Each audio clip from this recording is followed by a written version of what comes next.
श्री गणेशाय नमः, श्री कृष्णाय नमः, श्री सरस्वती नमः। देखिए, आज आपको श्रीमद् भागवत महापुराण के 10वें स्कंद के 38वें अध्याय को श्रवण कराता हूँ। आप प्रेम से मन लगाकर श्रवण कीजिए। 38 में अक्रूर मन जैसो कियो विचार, तेसो ही अक्रूर को कियो कृष्ण सत्कार। इतनी कथा सुनाकर श्री सुखदेव जी बोले कि हे राजन, बड़े बुद्धिमान अक्रूर जी भी उस रात मधुपुरी में वास कर प्रातः होते ही रथ में चढ़कर नंद जी के गोकुल को चले।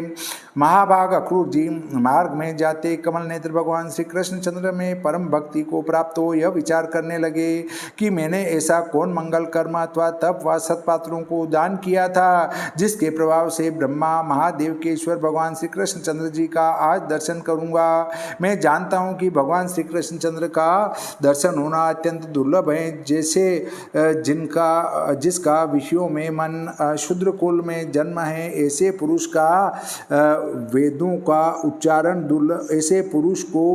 का उच्चारण दुर्लभ है। अथवा ऐसे कहीं मुझ अधम को भी भगवान श्री कृष्णचंद्र के दर्शन हो जाए।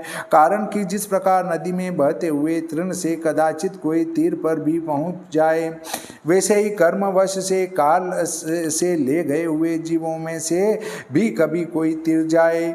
मैं भगवान श्री कृष्णचंद्र के लिवाने को चला हूँ, इसलिए अब मेरा मंगल हुआ, जन्म सफल हुआ। क्योंकि योगी जन जिनका ध्यान करते हैं उन्हीं भगवान श्री कृष्णचंद्र के चरण कमलों में आज नमस्कार करूंगा। ओह, बड़ा आश्चर्य है, दुष्ट कंस ने आज मेरे ऊपर बड़ा अनुग्रह किया, जिसके भेजने से मुझको अवतार धरे हुए हरि भगवान का दर्शन होगा, जिनके नख मंडल की कांति से अम्बरीश आदि सब दुरत्य सागर को उतर गए, जो चरणारविंद ब्रह्मा महादेव आदि देवता लोगों ने, प्रकाशमान लक्ष्मी तथा मुनीश्वरों ने और भक्तों ने पूजे हैं, और गाय चराने के लिए जो चरणारविंद ग्वाल बालों के संग वन में फिरे हैं, और जिन चरणारविंदों में गोपियों के कूचों की केसर लगी हैं, उन्हीं चरणारविंदों का आज दर्शन करूंगा। यहाँ एक शंका उत्पन्न होती है। वेद का कीर्तन करना, श्रवण करना और पढ़ना शूद्र के लिए वर्जित हैं, चाहे विरक्त होवे चाहे ग्रस्त होवे। तो फिर अक्रूर ने क्यों कहा कि विषय में रमित शूद्र उसको वेद का कीर्तन आदि महादुर्लभ हैं? इस वाक्य से विदित होता है कि गृहस्थ शूद्र के लिए वेद का कीर्तन आदि दुर्लभ हैं, तो भी विरक्त शूद्र को दुर्लभ नहीं है। उत्तर है कि आदि शूद्र जन्म, इस शब्द का शूद्र अर्थ कभी मत समझना। शूद्र जन्मा इसका अर्थ यह है कि शूद्र शरीर के जिसका जन्म हो उसको शूद्र जन्मा जानना चाहिए। जन्म तो हुआ ब्राह्मण क्षत्रिय वैश्य के कुल में, परंतु भ्रष्ट लोगों के सदृश काम करे। सज्जनों, जान लेना, इस अधर अर्थ को मैं गुप्त लिखता हूँ। एक भ्रष्ट दूसरे विषय से निंदनीय लक्षणों करके संयुक्त जो ब्राह्मण क्षत्रिय वैश्य, उनको वेद का कीर्तन आदि महादुर्लभ है। ऐसा अक्रूर जी ने कहा था, शूद्र को नहीं कहा था। सुंदर कपोल नासिका और मुस्कान युक्त चितवन, लाल कमल के तुल्य नेत्र, घुमारी अलकों से युक्त श्री कृष्णचंद्र के मुख का आज निश्चय दर्शन करूंगा, क्योंकि हिरण भी मेरे दाहिनी ओर आए हैं और पृथ्वी का भार उतारने के लिए अपनी इच्छा से अब मनुष्य रूप धारण करने वाले शोभा के धाम भगवान श्री कृष्णचंद्र के शोभायमान रूप का जब दर्शन करूंगा तब मेरे नेत्र सफल होंगे। तीन लोक के कार्य रूप जगत और कारण रूप महदादिक तत्व को यद्यपि भगवान श्री कृष्णचंद्र चितवन से ही करते हैं, परंतु तो भी उनको अहंकार नहीं है। अपने तेज से अज्ञान के भेद भ्रम से रहित हैं। अपने अधीन माया की ओर चितवन करके अपने रचे जीव वृंदावन के वृक्षों के नीचे और गोपियों के घरों में लीला पूर्वक वृद्धि से दिखाई देते हैं। जिन श्री कृष्णचंद्र के अहंकार नहीं एवं जो आत्मा राम है, उन्हें लीला करना कैसे संभव है? इस पर कहते हैं कि भक्तों के ऊपर कृपा करने के लिए लीला करते हैं।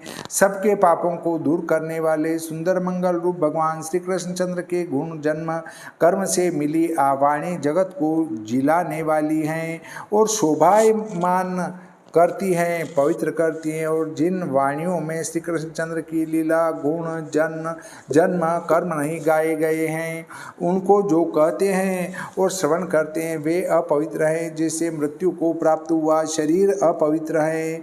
यादवों के कुल में जिन भगवान श्री कृष्णचंद्र ने अवतार लिया है वे अपनी मर्यादाओं को पालन करने वाले, लोकपालों को सुख देने वाले, लीलापूर्वक यश विस्तार करते ब्रज में रहते हैं और सबको मंगलकारी उनके यश को देवता लोग गाते हैं। महत पुरुषों को सुंदर गति देने वाले गुरु, त्रिलोकी में सुंदर नेत्र वाले पुरुषों का आनंद देने वाली लक्ष्मी के निवास स्थान, सुंदर रूप धारण किए श्री कृष्णचंद्र का आज मैं निश्चय ही दर्शन करूंगा, क्योंकि आज प्रातः काल के समय मुझे श्रेष्ठ शकुन हुए हैं। दर्शन करने के उपरांत उसी समय रथ से उतर उन प्रधान पुरुष कृष्ण बलराम के चरण, जिनका योगी पुरुष भी स्वरूप की प्राप्ति के लिए केवल बुद्धि से ही ध्यान करते हैं, उनको मैं साक्षात प्रणाम करूंगा। और फिर इन सहित ब्रजवासी सखाओं को भी प्रणाम करूंगा। चरणों में पड़े हुए मस्तक पर सामर्थ्यवान भगवान अपना हाथ धरेंगे, जो हाथ काल रूप सर्प के वेग से डरे हुए वह शरण चाहने वाले मनुष्यों को अभय का देने वाला है। जिस भगवान श्री कृष्णचंद्र की पूजा करके इंद्र ने इंद्रता पाई और ऐसे ही राजा बलि ने संकल्प करके त्रिलोकी की इंद्रता प्राप्त की, और रास क्रीड़ा में ब्रज की स्त्री गोपियों के श्रम के पसीने को श्री कृष्ण ने जिस हाथ से पहुंचा था और जिन हाथों में कमल के समान सुगंधी आती हैं, वही हाथ मेरे मस्तक पर धरेंगे। यद्यपि मैं राजा कंस का भेजा दूत हूँ, परंतु तो भी श्री कृष्णचंद्र मुझ पर यह शत्रु का दूत ऐसी बुद्धि नहीं करेंगे, क्योंकि वे अंतर्यामी श्री कृष्णचंद्र मेरे चित्त की बाहर भीतर की चेष्टा को नित्य देखते हैं। मैं ऊपर से तो कंस का भेजा हुआ जाता हूँ, परंतु भीतर से भगवान श्री कृष्णचंद्र का ही ध्यान लग रहा है। इस बात को नित्य ज्ञान द्वारा भली भांति श्री कृष्णचंद्र जानते हैं। यहाँ एक दृष्टांत आता है कि कृष्ण अंतर्यामी है, इस कारण कपट प्रीति सबकी जानते हैं। एक बड़े भारी ठग थे, सो एक दिन बड़ी ऐंठवां पाग बांध कर चले, तो लोग बोले कहाँ चले, तो उत्तर दिया कि सबको तो हमने ठगा, परंतु जो परमेश्वर को ठग कर लावे तो हमारा नाम ठग है, ऐसा कह चले। परंतु थोड़ी दूर जाकर लौट आए। लोग बोले क्यों भाई, लौट कैसे आए? यह बोले भाई क्या कहें, उन्हें ठगते तो सही, परंतु वे तो अंतर्यामी हैं, हमारे मन का कपट जान जाएंगे, अतः उन पर हमारा छापा नहीं लग सकता। चरणारविंद में गिरे, हाथ जोड़े, मुझे मुस्काकर करुणा भरी दृष्टि से जिस समय भगवान श्री कृष्णचंद्र देखेंगे, उसी समय पाप और भय दूर हो जाने से आशंकाओं से रहित हो मैं परमानंद को प्राप्त हो जाऊंगा। फिर जिनके अत्यंत हितकारी भगवान श्री कृष्णचंद्र के अतिरिक्त और कोई देवता नहीं, वह भगवान जिस समय अपनी जाति और कुटुंबी जान मुझे भुजा पसार छाती से लगावेंगे, उसी समय यह देह पवित्र हो जाएगा और इस देह के कर्म रूप बंधन भी छूट जाएंगे। जब मैं भगवान श्री कृष्ण से मिल मस्तक झुका हाथ जोड़ खड़ा हो जाऊंगा, तब हे काका क्रूर, इस प्रकार बड़े यशस्वी श्री कृष्ण मुझसे कहेंगे, उस समय हमारा जन्म सफल हो जाएगा। भगवान श्री कृष्णचंद्र जिस पुरुष का आदर सम्मान नहीं करते, उस पुरुष को धिक्कार है। यद्यपि उनको न तो कोई प्रिय है, न सुहृद है, न कुप्यारा है और न उदासीन है, परंतु तो भी भगवान भक्त को बसते हैं। जैसे कल्प वृक्ष की जो सेवा करे वह उसी को फल देता है। जब मैं नमस्कार कर हाथ जोड़ूंगा, तब मेरी भुजा पकड़ हास्यपूर्वक छाती से लगा गृह में ले जाकर भली भांति आदर सत्कार करेंगे। फिर बड़े भ्राता बलराम जी अपने बंधु यादवों में कंस के कर्तव्य को पूछेंगे। श्री सुखदेव जी बोले कि हे नृपश्रेष्ठ परीक्षित, इस प्रकार स्वफल बल्क के पुत्र अक्रूर मार्ग में श्री कृष्ण की चिंता करते रथ में बैठे हुए गोकुल में पहुँचे कि इतने में ही भगवान सूर्य अस्ताचल को प्राप्त हुए। समस्त लोकों के पालन करने वाले ब्रह्मादिक देवता अपने मुकुटों के ऊपर जिनके चरणों की रेणुका को धारण करते हैं, ऐसे भगवान श्री कृष्ण चंद्र के चरणों के चिन्ह महात्मा अक्रूर जी ने ब्रज में देखे।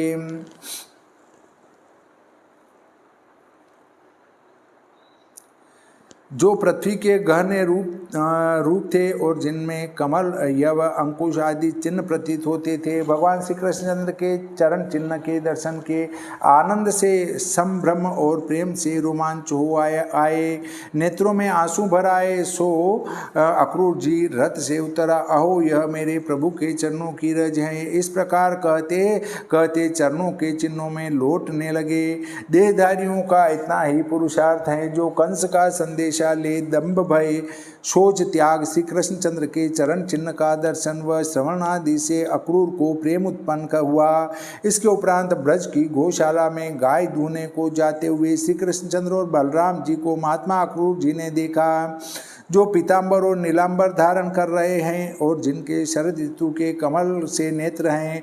किशोर अवस्था, श्याम और घोर स्वरूप, लक्ष्मी के शोभा के स्थान, लंबी भुजा, सुंदर मुख, स्वरूपवानों में अत्यंत शोभायमान, हाथी के बल के समान पराक्रम वाले, ध्वजा, कमल, वज्र, अंकुश के चिन्ह वाले, चरणों से भूमि को शोभायमान करते, जिन महात्मा का अनुकंपा जन्य जो मंद मुस्कान व चितवन एवं जिनकी उदार रुचिर क्रीड़ा है, वे मोतियों के हार और वनमाला पहने, पवित्र चंदन और केसर लगाए, स्नान किए, निर्मल वस्त्र पहने, प्रकृति पुरुष का आदि कारण जगत के पालन करने वाले, पृथ्वी का भार उतारने के लिए बलराम केशव मूर्ति दो रूप धर के अवतार लिए हैं।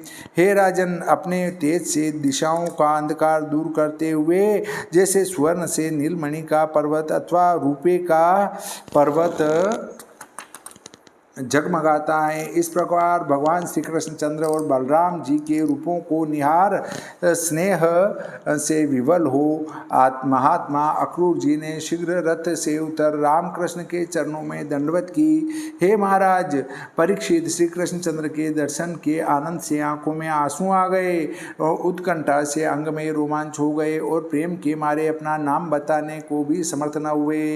हित करने वाले भगवान श्री कृष्णचंद्र अक्रूर का अभिप्राय जान चक्र की रेखा वाले अपने हाथ से पकड़ प्रसन्न हो छाती से लगाकर मिले। यहाँ मिलने का तात्पर्य है कि श्री कृष्ण ने कंस के मारने का सामर्थ्य जताया। इसके उपरांत उदार मन बलराम जी दंडवत करते हुए अक्रूर जी को छाती से लगाया, अपने हाथों से उनके दोनों हाथ पकड़ श्री कृष्ण सहित घर में लिवा कर ले गए और भले आए। इस प्रकार कुशल पूछ अक्रूर जी के लिए आसन बिछाकर विधि पूर्वक चरण पखार, मधुपर्क, दधि, घी, मधु ये दे पूजा करने लगे। विधि पूर्वक पूजा कर अक्रूर जी को गोदान दी। फिर मार्ग में परिश्रम पाए अक्रूर जी के चरणारविंद आदर सहित दबा के गुण भरी पवित्र अन्न की सामग्री भोजनार्थ अति श्रद्धा से अक्रूर जी के आगे निवेदन की। इसके उपरांत जब अक्रूर जी भोजन कर चुके तब परम धर्म के जानने वाले बलदेव जी बीड़ा, चंदन, केसर, अतर और फूलों के हार इत्यादि को से उन्हें प्रसन्न करने लगे। सम्मान करने के पीछे अक्रूर जी से नंदराय जी कहने लगे कि निर्दयी कंस के जीते हुए हे अक्रूर जी, तुम्हारा जीवन किस प्रकार होता है? कसाई के घर रहती भेड़ के समान तुम कैसे रहते हो? प्राणों का पोषण करने वाले दुष्ट कंस ने विलाप करती जब अपनी बहन के वही पुत्र मार डाले तो उस दुष्ट की प्रजा तुम हो, सो तुम्हारा क्या कुशल पूछें। इस प्रकार जब मधुर वचन से पूछ नंदराय जी ने सत्कार किया तब महात्मा अक्रूर जी ने मार्ग के श्रम को त्याग दिया। श्रीमद्भागवते महापुराणे दशम स्कंदे पूर्वार्धे टीकायाम अक्रूरागमनम नामाष्टात्रिंशो अध्याय। श्री सरस्वती मैया की जय, श्री गणपति जी महाराज की जय, श्री कृष्णचंद्र भगवान की जय, श्री रामचंद्र भगवान की जय, बजरंग बली की जय।